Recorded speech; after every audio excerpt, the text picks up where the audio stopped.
Good morning, and welcome to your business in digital. Woo! Super excited to be here. How are you guys doing this morning? It's fall. I'm loving it. It's absolutely beautiful out here in California. So I'm sorry. It's absolutely beautiful. So I'm having a good one. Thank you. How are you guys doing today? She says it's fall. She says it's fall. I said it's hot. As always, here in Trinidad, we don't have fall. We just have rain and wet. And these days, it's been hot. So, but other than that, I'm great. Well, you guys see we're missing Michael today. So, Michael, hopefully we have an amazing show without you, but excited for you to be back. All right, guys. Well, today we have a jam-packed show. We are talking about lead generation today. So, let's get this party started.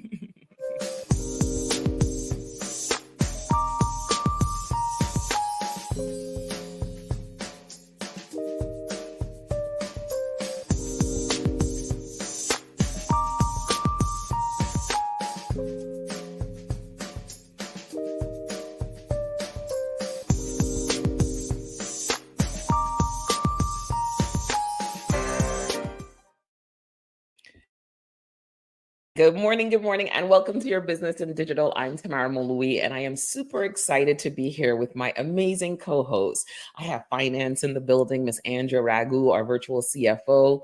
I have sales and pricing in the building, Michelle Gordon, the principal at Lanyap Digital. Of course, we're missing Mr. Michael Wilshire, our operations person. I'm here with marketing, talking to you about how we can effectively pull together all these key stakeholders in your small business and how we can help you really grow your business here at your business in digital, right? It's all about you. It's about the business executive. It's about the small business owner. It's about you understanding how digital can take you beyond those likes and follows to that place of money in the bank, because we want to achieve our business goals through digital. So let me tell you how you can connect with us. You can connect with us on YouTube. Okay. We want to grow the subscribership. So connect with us on YouTube. Tell business executives, tell your friends about this show, because it is an awesome show. We give you great strategic things that you can implement right away. That's the difference with us and every other podcast, right? They're actionable insights, things to give you that food for thought around, man, digital could really be a salesperson for me. I can go back to my CFO and say, digital helped me increase my revenue by 10%, by 20% year over year. All right. If you can't check us out on YouTube, that's fine. We're in a whole host of other places. We're everywhere podcasts are found. So definitely connect with us there. Connect with us on LinkedIn. We are live on LinkedIn. We are live on YouTube. So connect with us on LinkedIn. But we are here talking to you again about how you can take digital and help you increase your revenue and achieve your business goals. So connect with us. All right. So I know we have a jam-packed show today. So we are moving on along. Let's get through the recap of the last show. So in the last show, we talked about optimizing your growth, identifying what works best and what does not work for Q4, because now it is time to buckle down, get to those goals, right? So we want to make sure that you're paying attention to that. So next slide. So as the year ends, businesses really need to focus on what has been working, right? So go back over Q1, Q2, Q3, look to see what drove you revenue, what worked really, really well, and double down on that. Okay. Get rid of the thing that isn't working. Look at the analytics, right? Look beyond the numbers that you usually go beyond. Look through to the click-through rates, the time on site. Look through to the number of leads that you got from your online presence. You really want to make sure that you are conducting that quarterly assessment, right? It's a great way for you to analyze your complete online presence and really say, hey, email marketing drove me X amount of revenue, social media drove in this, ads did this for me, and I'm going to double down on the thing that's working best. So definitely focus on that for your Q4 strategy. Go back, check the episode. It was a great episode. Great way to start the season. All right, ladies, what do you want to add to that? I think it's the important thing that we're trying to communicate to our family is summer's over. We're in the last stretch since the Olympics just ended. I'm going to use a term from them. We're in the last 100 yards, where it is a race to the finish. It is really a sprint. And with that in mind, we've got to be on our game. We've got to shake off the summer cobwebs from our vacation and understand this is money making season. So let's get to the end of the year and set your 2025 up accordingly so that we can roll into the next year with a successful plan as well. Absolutely. Michelle coined it so correctly. It's the last stretch of the year. And this is the time where people really start to think about next year. Basically, from the time you hit this time of the year, it's the last 2-3 months. We're done. We're done. That's it. There isn't much time left. But you really have to use this time to think about what worked well, what didn't work well, and to try to not to repeat those mistakes of 2024. You don't want to carry that into 25. So it's a very critical time. It's a short time, but it's a critical time to do some evaluation in your business to really understand what are the things that I could tweak, what are the things that I need to throw out altogether, and what are the things that I need to implement. Absolutely. I was on with a client. Quick sidebar, quick story. I was on with a client yesterday, and we were actually talking about not just Q4, we're talking about January, right? So we're like, okay, we need to start planning for January because there are things in Q4 that impact January. So we can't wait. So we have to start thinking about all those things. So go back, look at those numbers, do that assessment, understand where you are, and double down on what works. So all right. Well, we're moving fast. We're moving fast. So we are moving into our hot topic segment. And of course, you guys already got a sneak peek. Super excited about this hot topic. So Michelle, tell us, what are we talking about? All right. So for our family that's abroad that are watching the show, thank you, because we are a global podcast. One of the things I wanted to focus on, there is a huge decisive thing that's going on here in the United States, and that's our presidential election every 4 years it happens. It is odd that we're talking about politics, but I immediately thought that this was relevant to our community here for small businesses, because what happened in this situation was identical to a lot of things that we are dealing with in our world. So our topic for today is engaging, informing, and differentiating lessons that we small businesses can learn from that presidential debate. So Neil, go ahead to the next slide. So what we're speaking of here is something that is highly unusual here in the United States, and that Kamala Harris became a candidate for President of the United States with less than 4 months to the election day. Highly unusual. We normally understand who a candidate will be for any one of our parties at least 2 years in advance. But we have a very small window of time where she has become the nominee and is seeking election. Beginning to sound a little familiar to everyone. So recently we had a debate here in the United States, and it was televised to a very large audience. Record-breaking 67 million eyes watched this debate, not just here in the United States, but abroad as well. Now, why is this another piece that's important to us? Nia, go ahead to the next slide. What I found that was really key for us, Nia, are you there? Do you mind moving ahead to the next slide, please? One of the things, two more. Here we are. Now, here's one of the keys that I thought was really important for us, in that this debate was encompassed and siloed into a 90-minute window where the candidates, especially Vice President Harris, had to connect with the audience, clarify a value proposition, differentiate herself from her competitor, and in the long run, win the debate. Now, we all understand this from a small business perspective because we are often entering either a meeting, we're going to a conference, we're going to a networking event where you have a limited time span where you are having to connect with someone new or several people that are new, you're going to have to engage with them and get them to trust you so that you're able to then move to the next space where you can understand their pain points and communicate your value prop. And then in the long run, move them to the next space. So win the conversation, move the relationship into a different space. Now, what does that mean for translating that debate into lessons for our small businesses? And here are a couple of points that I wanted to communicate over to you. And this is, I think I have 5 points here. The first is, in whatever time span that you have, may it be the elevator pitch because you have 90 seconds to do it. May it be a breakfast or a lunch meeting, a conference that you're attending that's over a course of a couple of days. The numerous people that you're meeting, you're always going to have to engage with them and connect with them right off the bat.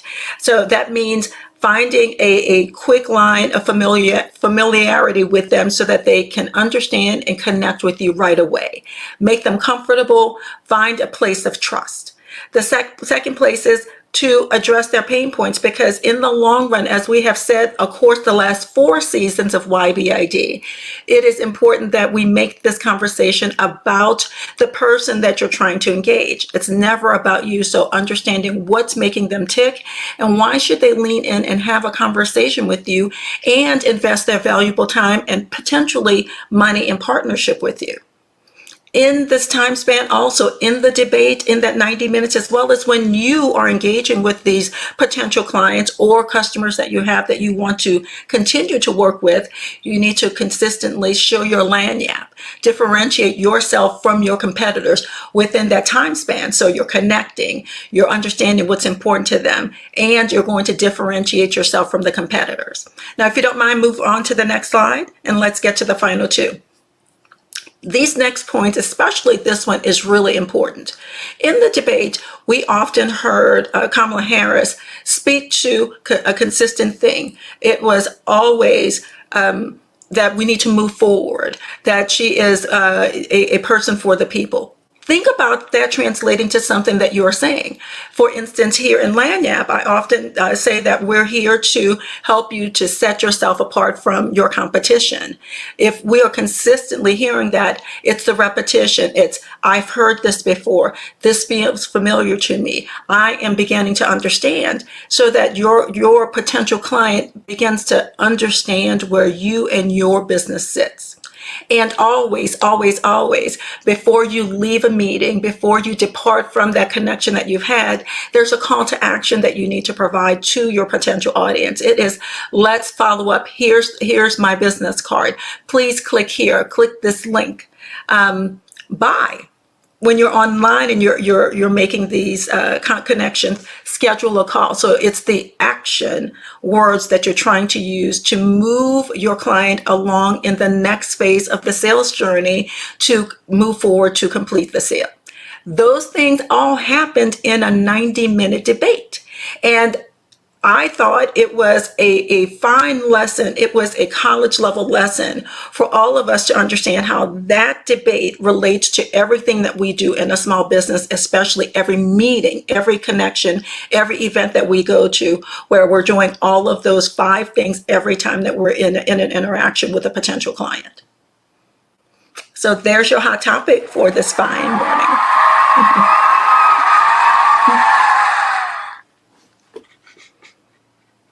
Well, that was genius. I love that. I love when we're so relevant on topic and then it just connects right back to small business. And I think you're right. Yeah, it's the 90 minutes. Sometimes you don't have 90 minutes, but you have 90 seconds, maybe 30 seconds as the elevator pitch, but it's that relevant, that consistent message. It is all the things. This entire thing is about all the things that we have to do as a small business. So this is a good hot topic. I love the positioning of this. This is awesome. Absolutely. I thoroughly enjoyed this topic. And I remember when Michelle started to suggest it to us that she wants to talk about it, I was very fascinated about it. I mean, we here in the Caribbean, of course, we follow what we have to follow what happens in the United States because, I mean, economy wise and whatnot. But, it was very interesting that she was able to pull that out of the debate and see that at the end of the day, we are doing all of this, just what she did to 67 million viewers. We do it on a small basis in our small business all the time, and it's it's so important that we remember these little steps, as Michelle brought across these lessons, right? Because you're right, the time flies by. Sometimes it's 30 seconds, sometimes it's 90 seconds, sometimes it's a consult call, which might be 15 minutes. But no matter what it is, you do have to go through these steps to connect with people, and to make sure you understand what I think the important part is, what is the pain point? What is the pain point? Tamara, you and I have conversations about that all the time. Just very recently, you and I had a conversation about what are the pain points for the people that I am trying to attract as a business owner. And it's really important that you really try to understand that, because if you don't get that, well, you won't get the sale. But I loved this topic. I think what's important to communicate in this is that we all are walking into some of these situations blind, not saying blindly, but it happens because we happen to be in the space. Some of it's scheduled because we are purposefully going to a networking event. We've scheduled a call with someone. We're going to a conference. But in the long run, what's really important in connecting and successfully doing all of those things is the preparation that we had in advance to getting there. And a lot of it is involved in today's show. But what I thought was so fascinating is that it came across as well prepared, and she was able to communicate to several different target audiences with several different pain points and still connect all of those dots because of the preparation and understanding what, as a business, because this is a business in the long run, what are our business needs, what are we trying to get out of it, and also inviting people in, but also helping them to self-qualify themselves out as we're having those meetings with those people as well. So our hot topic for the day. All right, that was awesome. So fun. All right, so we are moving on. We are moving on to our other segment, our dun, dun, dun. Like Go Beyond the Like segment. We love this segment. Our Go Beyond the Like segment is where we take you beyond those likes and follows to that place of, hey, I increased my revenue by 10%. I increased my revenue by 20%, right? We want you to get past just the idea of social media, that hello, into that place of true strategy. So today we are talking about lead generation. Okay. So effective lead generation for small business executives. And this is such a great conversation. I actually had a meeting yesterday where I was walking someone through how to really develop a strong prospecting list in order to move into that lead generation phase. And it's important if you're an entrepreneur, if you're doing B2B, if you're a salesperson, listen, it's important across the board. We all need good lead generation. So, all right, so let's jump into the topic. So we're going to run through a few questions, and we're all going to jump in and answer those questions. So our first question today is, how can I improve my business leads quality and conversion rates? Now, this is a big question, so we're going to pass it over to the big salesperson. Go for it, Michelle. Okay, so friends out here in our community, I just want you to know I'm going to try not to geek out on this, because this is where I live, one of the two places I live every day with my lanyard clients. And this is first, before we can even talk about how we're going to improve your lead quality, we need to first understand and define who your customer profile is. One of the key things that I work with my lanyard clients is actually starting with a questionnaire to identify this. It's really important to understand your target audience. And that means we need to identify who these people are. If you're looking to go direct to consumer, meaning you're selling to an individual person, then we need to understand what's that age group of people that you're looking for. Do they geographically live in a specific place? Their education level, what are their real interests? What is the key thing that they're seeking to change? So there are a number of different things that we need to qualify and understand in that ideal target that you're trying to focus on for your specific product or service. And then from that place, we need to then literally create what you may understand as an avatar. We want a visual picture of what that person is. How do they move? Where do they consume information? Are they a consumer through streaming services? Are their lives extraordinarily busy so that they look at information that is, when they're looking in online, looking at things, that they're consuming that information in the morning, on their phone, or reading a newspaper? All of those things are really important in trying to identify and set that picture for that target audience. And that is key from a sales perspective, and you for your business to communicate to other people that may be selling for you, your marketing person, your operations person, when they have a great visual of who that person is, how they need to be communicated to. It's easier for you to then target to that person to bring them into your business. You're attracting the right type of client that you seek for a specific product line or service line that you have. And that is also key, before I turn it over to the team, in that if you have several products or services, those two things might have slightly different target audiences, and those nuances are quite important in order for your marketer and your salespeople to not only bring the leads in, but to convert them through the sales journey appropriately. So getting to understand what that ideal customer profile is and how they move and shake is really important at the front end before you start spending money and time to bring that lead into your building. Preach. Round of applause. I don't even know that I have much to add, but it's so true. Understanding that target audience is so key because it saves you time, it saves you money, it saves you so much in the long run, because now once you understand, you start going after those specific people and they feel and they behave a way that actually makes sense for your business. So absolutely 100%. This really struck a chord with me, because it sounds as though, well, it's just the first step, but in reality, it's a step for the long run. If you don't consistently have the correct customer profile, your business eventually becomes unsustainable, because you're trying to prop up customers that don't want to buy for whatever reason, right? Because not for whatever reason, because they're not your customer, right? And very recently I was having a chat with Tamara, and I mentioned to her that I saw a social media post here in Trinidad about a business owner. She was just complaining about the various reasons why people were canceling their appointments, right? She was a nail technician, and people were canceling their appointments for, of course, very stupid reasons. Oh, I got it done for free. I got it done cheaper elsewhere. My sister said she'd do it, so that's fine. And, it was very silly reasons. Of course, if you know anything about Trinis, we like a good joke, right? So, of course, we all went and we kicked on it, and it was like, kiki kaka, we were laughing at it.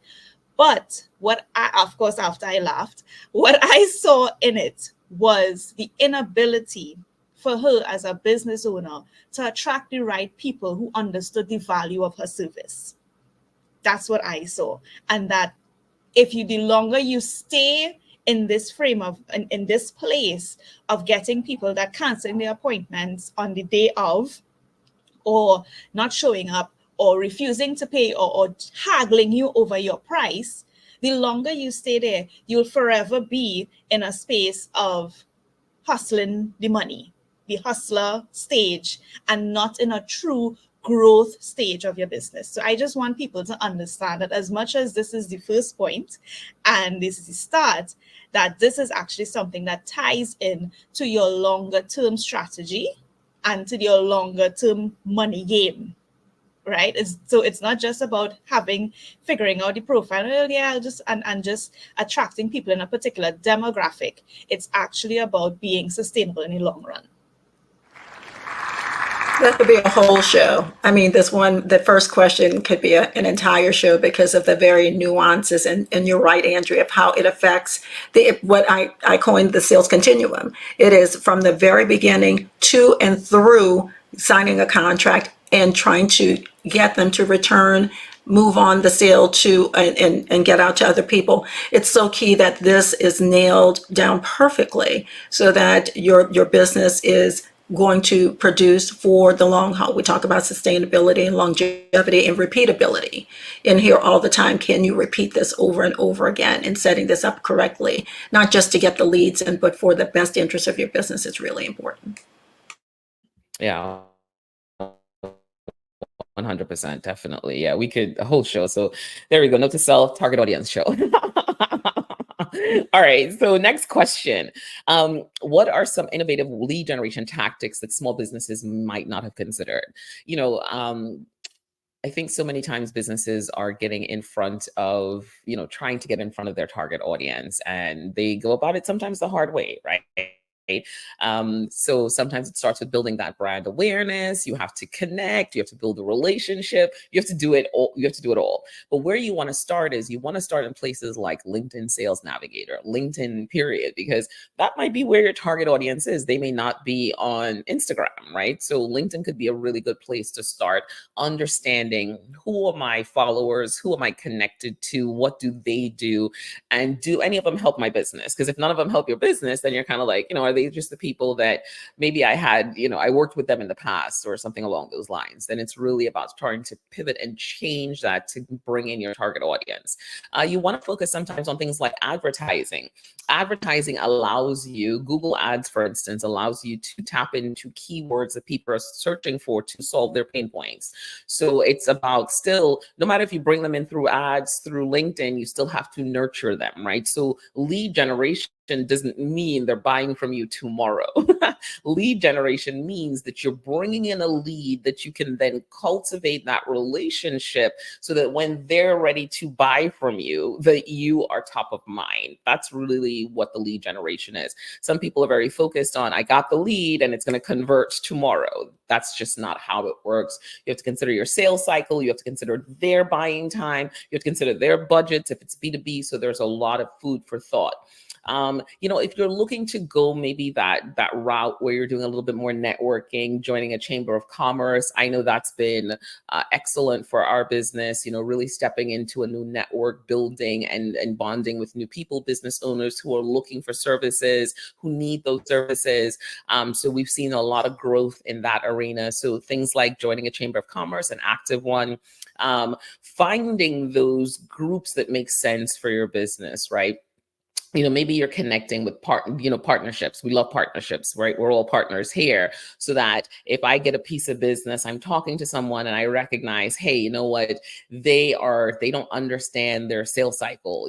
I can then move them over to Michelle to have that conversation of pricing. How do I price? If they don't understand how to start off with, where their revenue is, their growth plan, moving them over to Andrea so they can have that conversation. And so these like-minded businesses that are complementary businesses, we can now feed off of each other, right? So looking at partnerships, you really want to identify a lead generation strategy, and maybe more than one, okay? Because it takes more than one to really bring the revenue in and to grow the revenue. So you want to look at those paths and you want to say, hey, 20% of my time is spent using advertising. 20% of my budget is spent using advertising. 20% is spent, networking. I joined the chamber. This is the other. And you break it down in a way that makes sense, and you look to see what is driving the most revenue. And as we say, look at what works and then double down on that. So those are some quick tips for lead generation.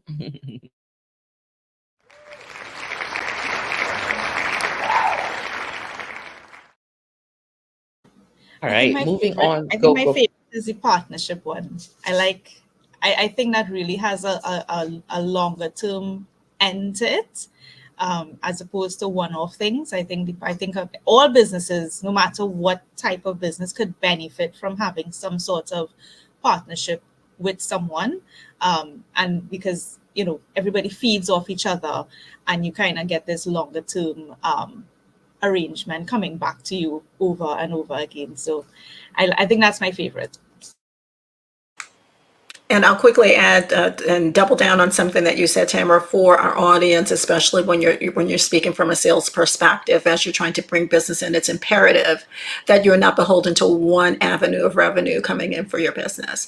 Just as when you're driving somewhere, there are multiple, and traveling somewhere, there are multiple options for you to get to the final location. So shall be your leads coming into your business. It's important because the cycles change and vary. If you're beholden on one place, if you die, dependent on that place, that's where all of your oxygen is as well. And if that moves off, so shall your business die off. So you want to ensure that you have multiple places where you're getting these leads, because it is important that you have variety in your business and options so that you can take a different path if you need to in order for your business to survive. Really important. Super important. Good, great point. All right, we are running through this. I love this. Having a great time. Michael, we miss you. I promise. So question number 3. This is a CFO question if I ever heard one. How can I allocate my budget effectively to maximize lead generation efforts? Go for it, Andrea. All right. So, how can you allocate your budget effectively? So, one of the first things when you're looking to budget money towards these efforts, the first thing that you want to understand is, well, what worked in the past. You want to be able to look at your past performance, review past campaigns to see what worked and what didn't. Because obviously, as I said before, you don't want to be taking things from previous mistakes into your new period. So you want to be able to analyze your past performance, see what's worked, what didn't work. And when you find those things that worked, when you find that strategy that worked, allocate more funds to those strategies that worked so that you can be able to maximize the dollars that you spend. So that's the first thing that you want to do. The second thing that you want to do is you want to be able My to tab. you want to be able to prioritize those high impact channels. So the high impact channels are the channels that are working for you, right? The ones that are driving the most amount of people. And remember, folks, we're saying this after Michelle's point of who the ICP is, right? So after you've identified who the customer profile is, and you've identified, well, this is the channel where they are, you want to be able to put some money towards the channel that is giving you the highest yield in terms of the best qualified people coming out of your out of your customer profile. Where they are, you want to push the money there.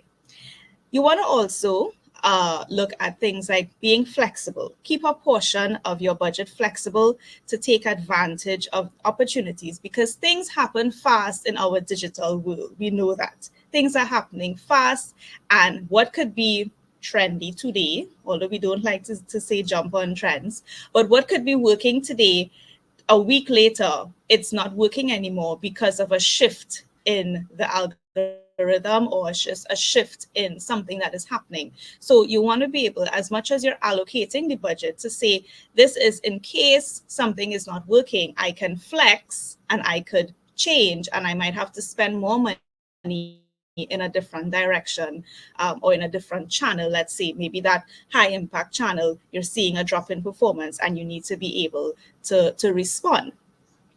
And I want to leave a bonus, what I would call a bonus point, is allocate also for strategy. And what I mean is ensure that enough money is allocated towards the campaigns that are aligned with your overall strategy, right? So so if you have a campaign that is aligned with your long-term strategy, that is probably to grow in a particular market, always remember to put money towards that, because that is tied in to your long sustainable game. So allocate for strategy, allocate according to the long-term strategy that you have for your business. Yes, there are short-term wins that you probably will want to get in, and there are quick things that you might be putting your money towards. But always remember, what is the long-term strategy I'm playing here? So it might be saving some money for a particular conference, right? It might sound like a lot of money today, but if you work out that long term, I need the people in this room, then you need to be able to allocate the money based on your long term strategy towards that particular lead generation effort. And there you have it. That's how you allocate your budget effectively. All right. Well, love that. I think you hit the nail on everything there. We're gonna move on to the next question. And this question is all right, Michelle, this is a good question. We're gonna kick this over to you first. How can I leverage social media to generate high quality leads? Oh, here we go. So remember in question one, we spoke about understanding in identifying the ideal customer profile that you have, and not just identifying your target audience, but we needed to understand how they move and how they shake.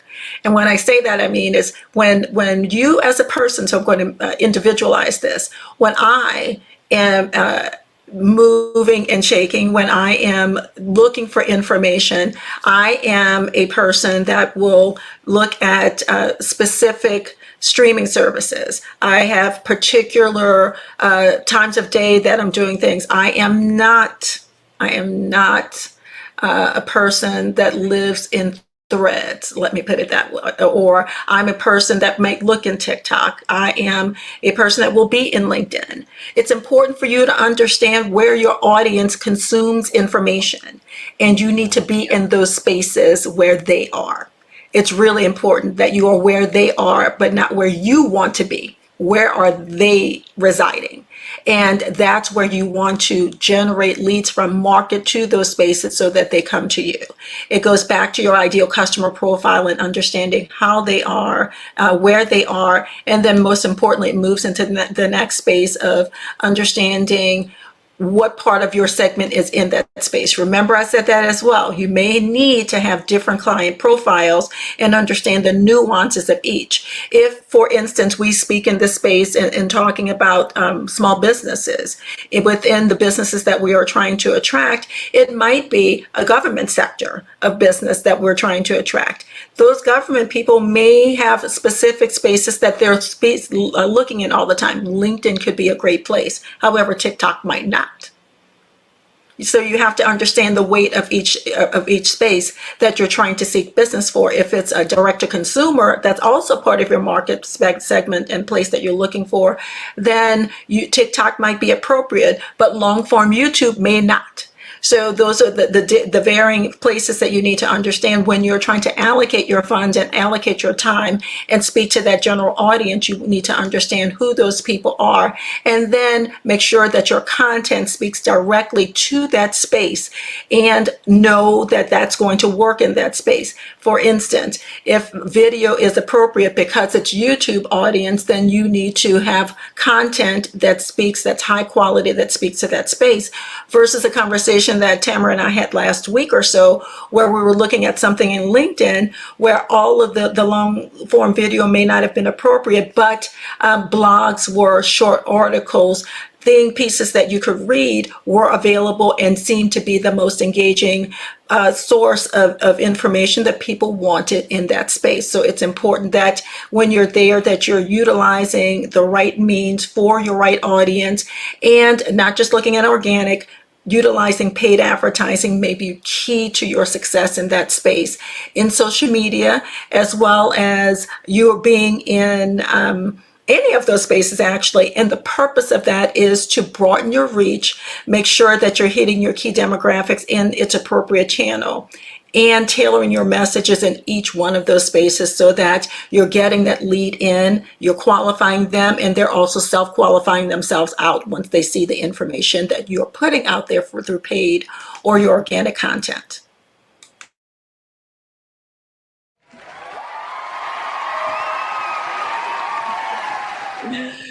Oh, that's such a good answer, right? Because everyone thinks that social media is the thing, and they're like, it's always the wrong channels and the lack of connectivity to the entire thing. So that's a really, really solid answer. Andrea, anything to add to that? Listen, I can't add anything to it, but I could say that, my favorite part, and Michelle always says, you see that self-qualifying. I love that piece, what she said, because sometimes, yeah, not everybody is for you, not every platform is for you. So the ability to choose the platform, that choosing the right platform, and then further choosing the right people who are on that platform, I think is golden, right? Because not everybody on Instagram is your friend, not everybody on Facebook is your friend, so you want to be able to say this, these are the people that I want to go forward in the business with me. These are the people that I could see serving the right way. These are the people that I could see paying me without haggling me, as I mentioned earlier in my example. So I love that piece. Yeah. Can't add anything, but yeah, I could just be appreciative. Thank you for appreciating. All right. So next question. This one, if Michael was here, this would have been a Michael question. So I'm going to take a stab at this.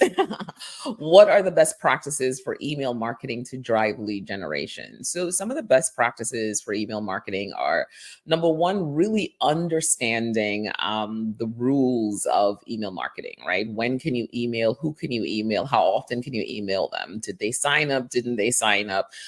There's a lot of confusion around that. So that becomes important. The other thing that's important is, how do you connect email marketing? So from social media, you can move people through to email marketing to start building that relationship. So what is that customer journey to collect their email address and then to really start building and nurturing them along the way? Because the point of getting in the email is, that's a nice, warm, potential prospect.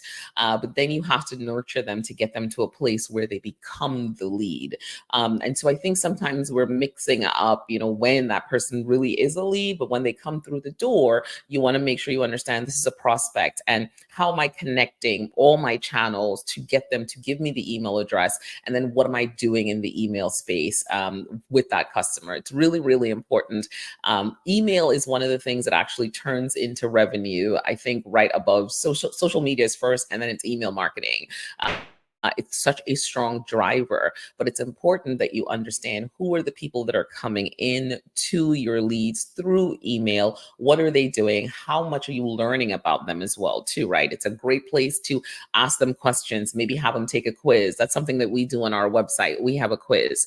So that quiz, once they take the quiz and they give us their email address, we understand some things about their business. Are they looking at analytics? Are they doing assessments? Do they know what their top performing channels are? Those are the questions that we're asking in the quiz to really then know a little bit more about them, build the relationships. So as we get them in, we move them into a bucket.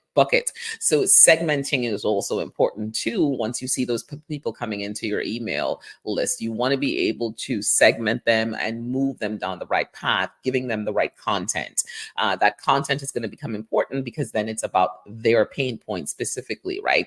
On the high level, you're providing these pain points, but once they're in your email, you're then isolating their pain points. So you're not talking to them about everything, right? You're talking to them about, hey, do you know your top performing channel? Okay, great. You do, then let's double down on that. You don't look at analytics, then we need to start talking about analytics and how that can take you back to 10% increase in revenue. So what is the pain point and how are you talking to them through email? And just overall understanding. People make a lot of mistakes with emails. They collect business cards and then they assume they can continue to email them, put them in your marketing database. Understand the rules of engagement for email. It's really imperative that people sign up, that they say they want to hear from you. They want to be in your inbox at least once a month, right? They want you in their inbox once a month. No round of applause. That was all right.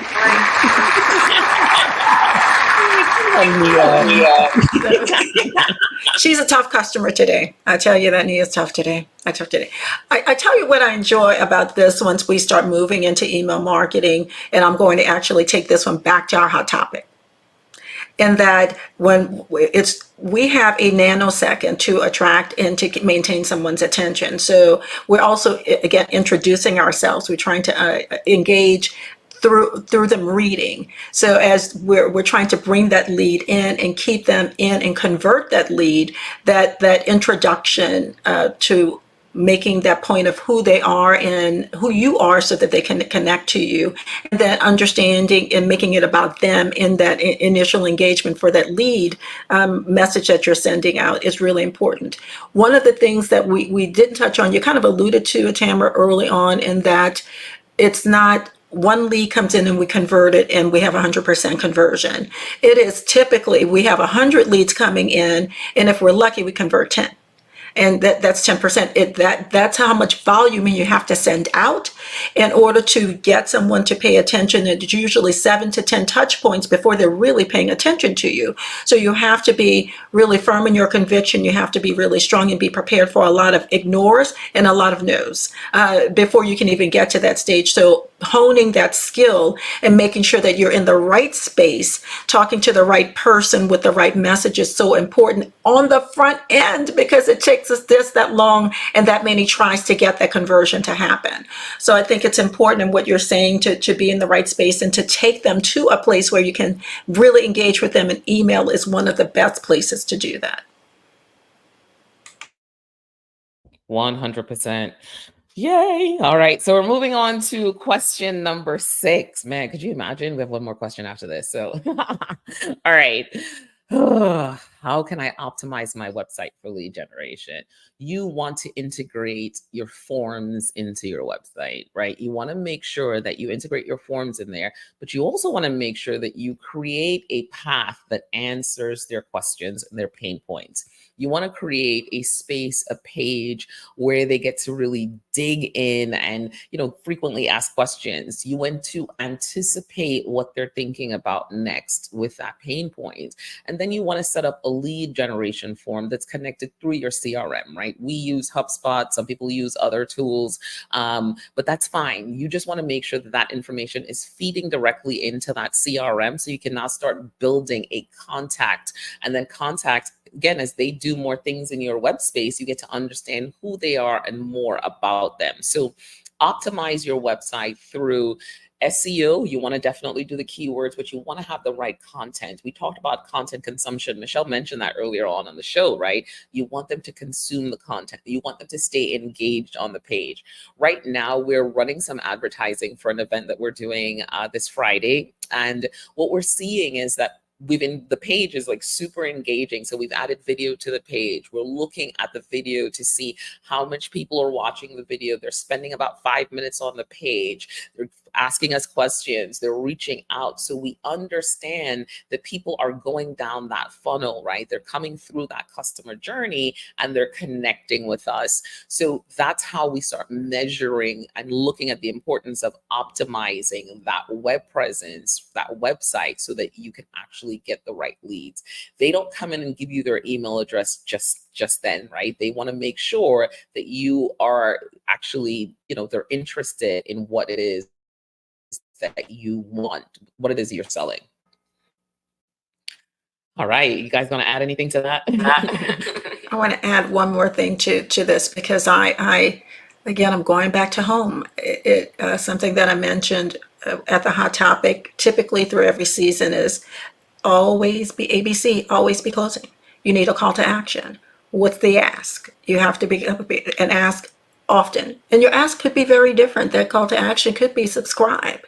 It could be click here for more information.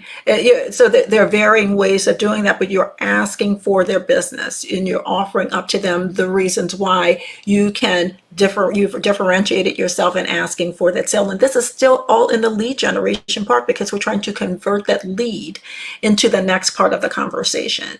So going back to what I said on the Hot Topic, you're engaging, you're in the right space, you're delivering content that's important, you're identifying and doing a pulse check because you know that they're staying on the page or they're moving through your sales journey that you're quite intentional on, because you have taken their hand virtually and guided them through that space on your website to click to that space, to invite them to the more information page, as Sam was saying, or inviting them in to read more because you've posted a blog or a video that is engaging and important to what they are seeking to understand. So I would add that piece to it. ABC, always be closing. I remember I think previously I referred to SEO as that virtual sales, that invisible salesman, right, on your team, that you could have how many salespeople on your team, but SEO is that invisible, maybe silent, virtual, however you want to call it, that does a lot of work for you and can be a lot more effective than one, because one person is probably doing one to one, whereas SEO is one to many.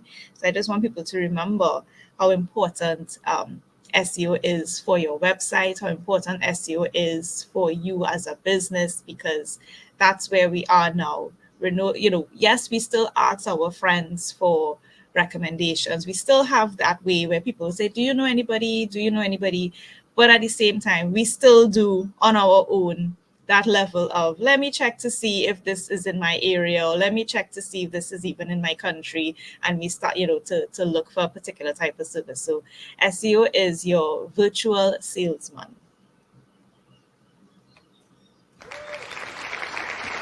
We love that. We love that. And so this final question is a great question, and I'm gonna give everybody their 30 seconds on this. What are the key metrics I should be tracking to measure the success of our lead generation efforts? So Michelle, I'm gonna kick that over to you first. Oh, I almost have two hats on, but I think since I've been talking more from the sales versus the pricing arm for today's conversation, and we're talking lead part, I think we need to understand three things maybe. One, as these leads are coming in, what are the metrics telling us on the qualification for this lead? So is it a lead that has come in, and are we moving it through the sales cycle? So where is that moving to? How long is it taking for us to convert that lead? So when it comes in, how many times does that person need to open that email that we sent in, or click onto some part of the video for us to understand that they're really keyed in and then moving to our website or giving us their email address?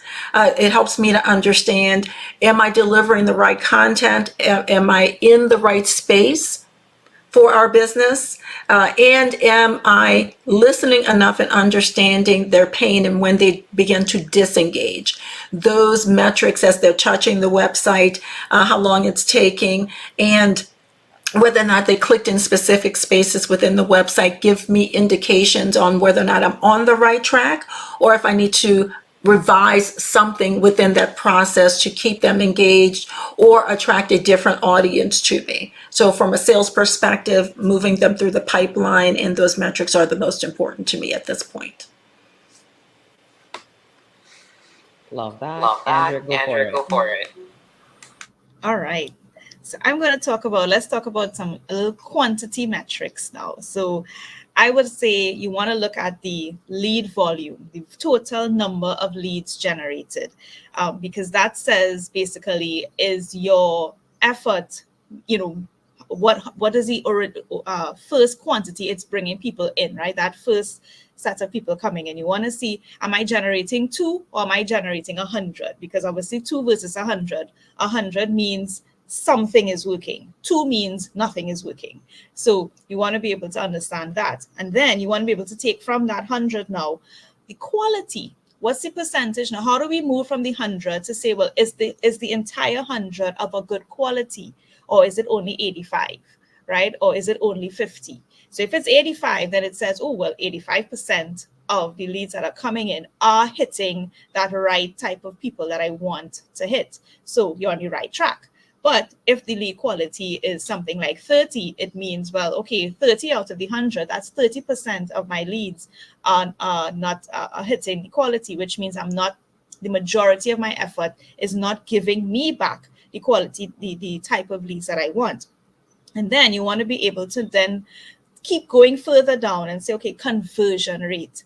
Out of the 85, how many did I convert, right? And then how much did it, and then finally, how much did it cost me now per lead? So after I got the 100, how much is it costing me? And you could even further subdivide after you do how much it cost the 100, how much did it cost the 85, right? Because these were the true people that made sense to you. You could even further subdivide that figure. So, of course, yes, I'm going to talk about those money numbers that are driving money into the bank, right? Cost per lead is important because as you have, it's a delicate balancing act of cost versus benefit, right? Yes, you want the leads, but you also want to make sure you stay within your budget. Like we spoke about in the earlier point, you want to make sure that you're not overspending to get the lead, because it makes no sense spending $50 to get a lead that's only buying a $10 product. So you want to be able to make sure that the maths in and that the maths make sense, right? So, yep, those are my leads, suggestions I for love that. metrics. The math on the math, right? So no, that makes total sense. I mean, you want to look at all those things. And then from an online standpoint, you want to look at those indicators, right? You want to get, as we talk about, beyond those likes and follows, and you want to get, if you're running ads, you want to look at the click-through rate. If they're clicking through from social media, you want to look at that click-through rate as well. You want to understand where are they coming from, what are those channels and platforms, and then the time on site. Are they spending time engaging with the content? Are they completing the form? Are they starting the form and not completing the form? Are they downloading something, right? Have you created the experience? And then that experience on the landing page, are you tracking everything? The video views, if there are videos on the landing page. Are you tracking the number of times some people click on the button to understand the click-through rate of the button versus the people that may be giving you their email address? So you understand where the gaps are, where the drop-offs are in that sales funnel or that customer journey that you've created, because those numbers then get back to the numbers that Michelle and Andrew are talking about, right? Those are the digital lead-up numbers that really become important for you to say, okay, great. When I pulled this campaign together, I knew I was going to look at potentially the number of impressions that I got, right? That visibility I got. From those impressions, the number of people that clicked through. From those people that clicked through, the number of people that spent time on my page. How many people came over to the page, right? Was it 300, 400, 200, 100? From that, how many people took an action? What action did they take? What percentage it was? Now you're starting to really curate the numbers that lead all the way up to that prospect that fills out the form. Then you can start emailing, building that relationship with.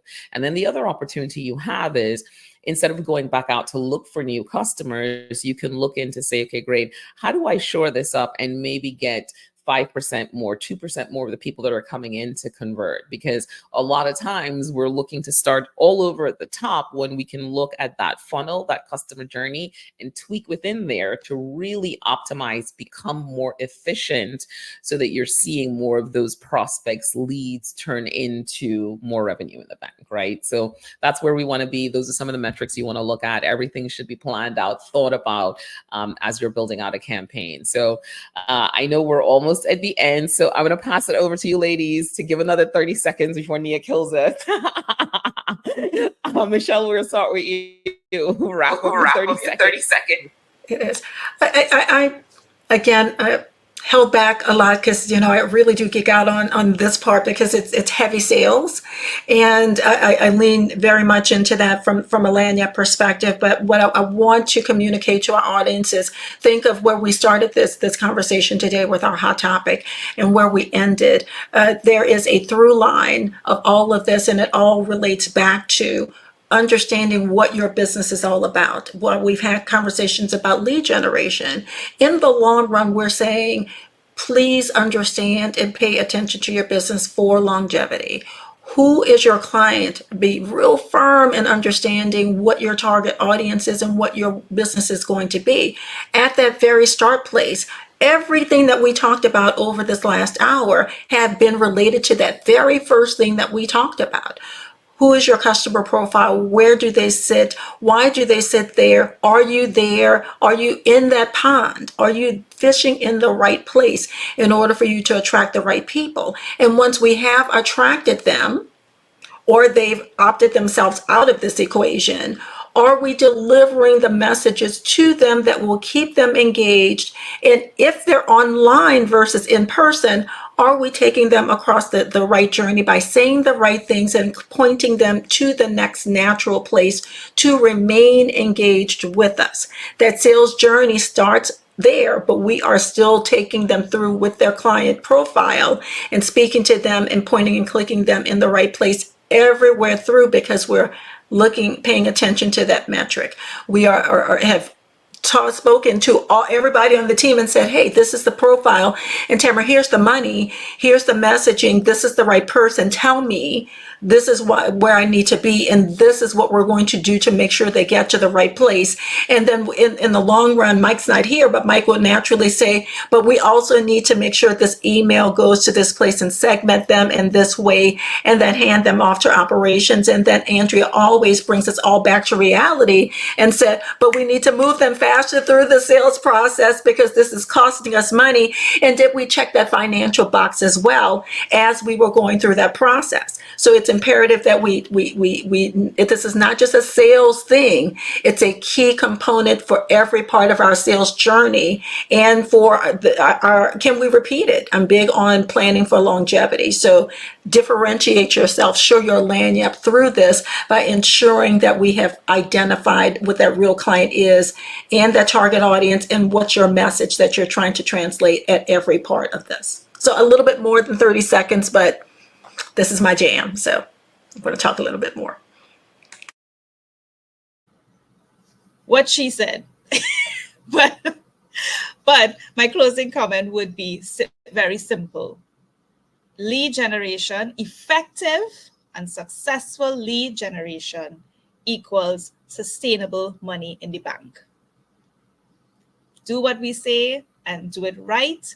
You will always have a sustainable business model that will take you through even the hard times, right? But what happens is when economies fail or when market gets tough, businesses fail because you have not spent enough time truly understanding who your customer is, because your customer is going to want your service even in the hard times, So effective lead generation for your business equals sustainable money in the bank.